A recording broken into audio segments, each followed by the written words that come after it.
le Sénat va promouvoir le droit de pétition, comme il est établi actuellement au Parlement européen, étant pétitionnaire moi-même de 3 directives, le changement d'heure, la directive dioxyde d'azote et la directive ozone.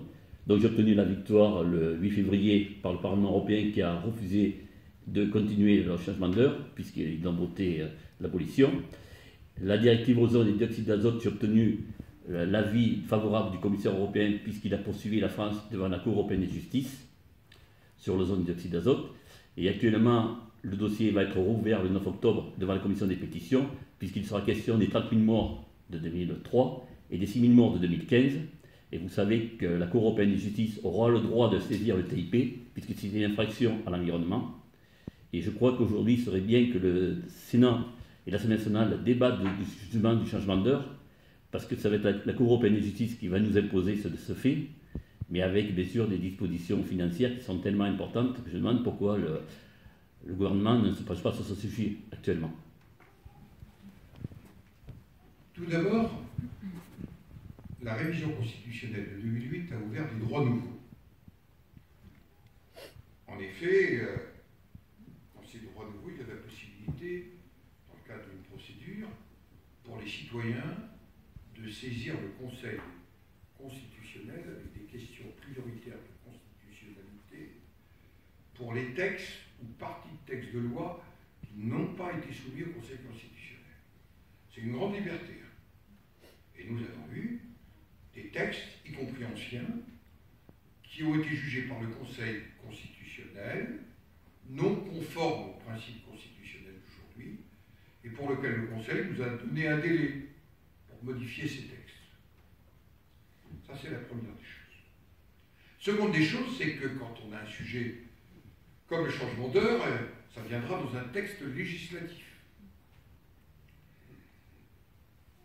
Nous avons dans notre pays, sur le droit de pétition, eu une première avancée avec le Conseil économique et social. En effet, vous pouvez faire une pétition, la réunir, et le Conseil économique et social doit l'examiner. Jusque-là, cette procédure n'a pas eu un immense succès. Je n'ai pas discuté des décisions du Conseil, mais la seule grande pétition qu'il ait eu à recevoir, il a jugé qu'il n'avait pas, j'allais dire, à l'examiner comme une pétition à transmettre.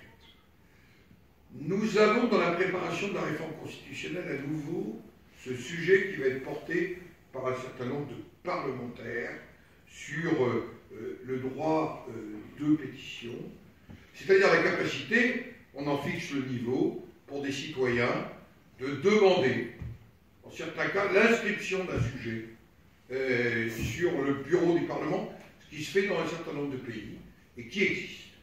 Mais ça n'est pas aujourd'hui, hormis la procédure par le Conseil économique, social et environnemental, une procédure qui existe. C'est un point très important. Le second des droits qui existent, et nous voyons bien que nous ne l'avons pas apprivoisé totalement, c'est le référendum d'initiative locale ou d'initiative gouvernementale et portant sur un territoire. Je vais vous donner un exemple récent. Le référendum sur le dossier de Notre-Dame-des-Landes. Initiative du président Hollande, portée par le gouvernement,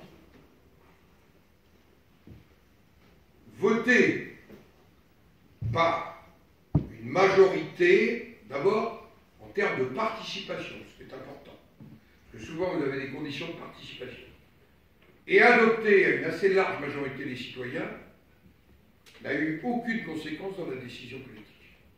C'est-à-dire que nous avons un problème aujourd'hui, hors les référendums article 89 ou article 11, sur les conséquences. Article 11, en 2 mots, c'est la réforme des institutions. Article 89, c'est la réforme de la Constitution. Ceux-là sont suivis naturellement des faits, mais vous n'en avez pas jusqu'ici. Vous avez des référendums spécifiques. Celui que va vivre la Nouvelle-Calédonie, dans 2 mois, est un référendum à statut spécifique. Est-ce que vous souhaitez rester dans la République ou est-ce que vous souhaitez sortir de la République? Celui-là aura force de loi constitutionnelle, en quelque sorte. Voilà pour répondre à votre question. Mais je suis certain du débat.